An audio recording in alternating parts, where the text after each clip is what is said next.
Bonjour, monsieur Bertrand. Oh, je vois que vous avez une ordonnance hospitalière qui date d'hier. Qu'est-ce qui s'est passé?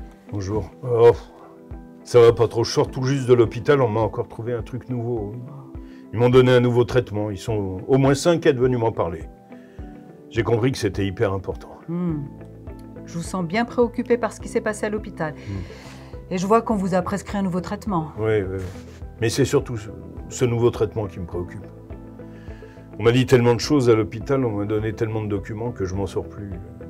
Je suis pas sûr d'avoir tout retenu. Je comprends. Vous seriez d'accord pour qu'on prenne un moment pour en parler? Ah bah, oui, ce serait bien, mais quand maintenant? Il y en a pour longtemps? Soit maintenant si vous le souhaitez, soit on peut prendre un rendez-vous. C'est vous qui voyez. Bah, là, tout de suite, c'est compliqué pour moi, mais si c'est possible cet après-midi, oui. Pas de problème. Je vous propose cet après-midi 15h. Pensez à apporter vos analyses. Je garde votre ordonnance. Donnez-moi les documents qu'on vous a remis à l'hôpital, que j'en prenne connaissance avant notre entretien. Ok. Très bien, bah, à tout à l'heure. À tout à l'heure, monsieur Bertrand. Je serai en rendez-vous avec monsieur Bertrand jusqu'à 15h45. Je ne veux pas être dérangée. Merci.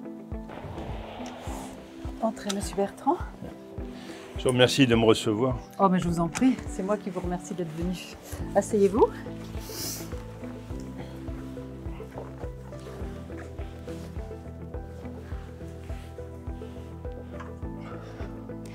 Donc là, on va faire le point sur le nouveau traitement et toutes les informations qu'on vous a données à l'hôpital.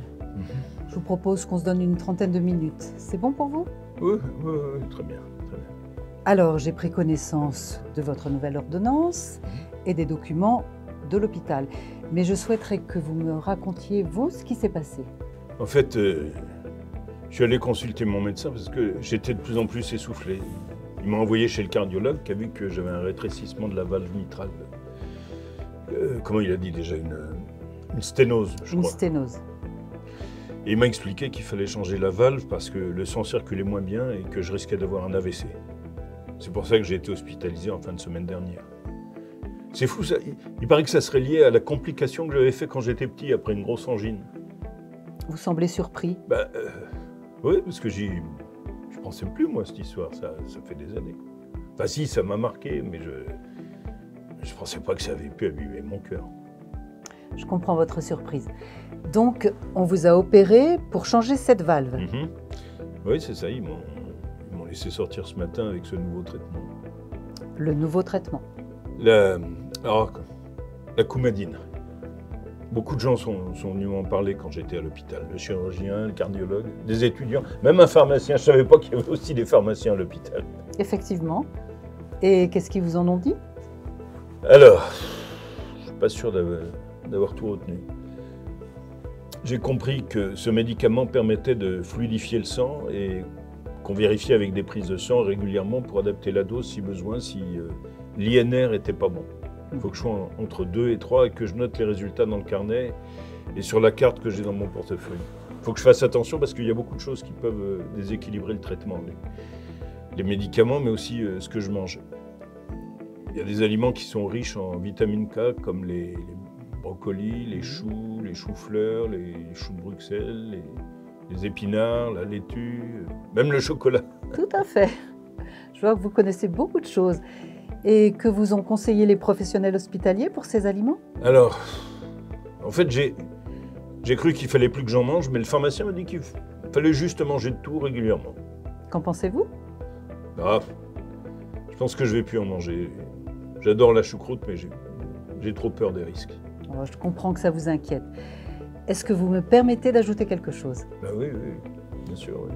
Comme vous l'avez dit, on va vérifier avec les prises de sang que votre INR soit bien entre 2 et 3 pour adapter la dose. Aussi, vous pouvez manger comme vous aimez, ce que vous avez l'habitude, et les INR que l'on fait régulièrement vont permettre de voir et d'ajuster le médicament à vos habitudes alimentaires et non l'inverse. Que pensez-vous de cette proposition? Effectivement, je n'avais pas vu les choses comme ça, c'est astucieux. Comme ça, je pourrais à la fois continuer à manger de la choucroute et pas risquer quoi que ce soit. Votre INR permettra d'ajuster, effectivement. Je vois que vous avez déjà retenu beaucoup de choses.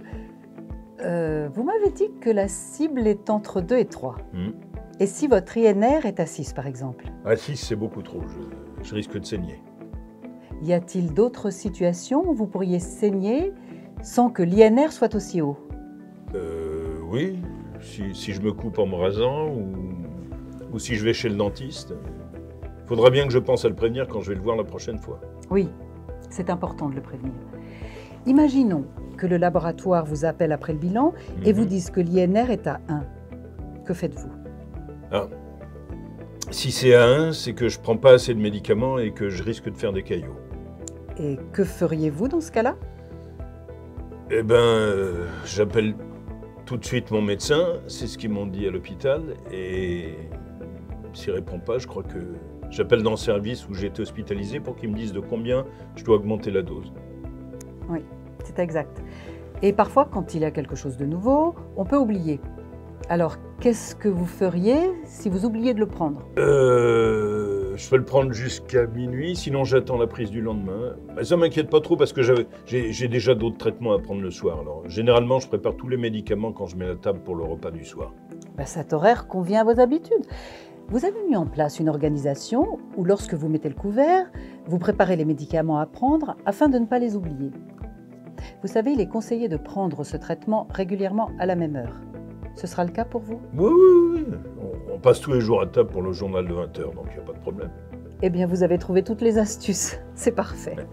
Si je résume ce qu'on vient de voir ensemble, on a vu que ce nouveau traitement servait à fluidifier votre sang suite au changement de valve, Oui. qu'on vérifie avec les prises de sang que l'INR était bien dans la cible entre 2 et 3, et que certains aliments pouvaient modifier l'efficacité du traitement. Et ce que vous feriez selon les résultats. Oui. Y a-t-il d'autres choses auxquelles vous pensez ou vous auriez souhaité que l'on aborde? Non, je vois pas, il faut que je réfléchisse. Si vous êtes d'accord, je vous propose qu'on en reste là pour aujourd'hui. On peut se revoir, si vous voulez, d'ici 15 jours pour refaire le point, voir comment ça se passe pour vous avec ce nouveau traitement à la maison. On pourra regarder ensemble votre carnet de suivi. Vous me direz si vous avez eu des difficultés pour le compléter. Et si entre-temps vous avez besoin, n'hésitez pas à m'appeler ou à revenir me voir. Je répondrai avec plaisir à vos questions. Ça vous convient? Oui, c'est très bien comme ça. Je vous remercie d'avoir pris le temps de me recevoir. Je vous en prie. Bonne journée, Monsieur Bertrand. Bonne journée, madame.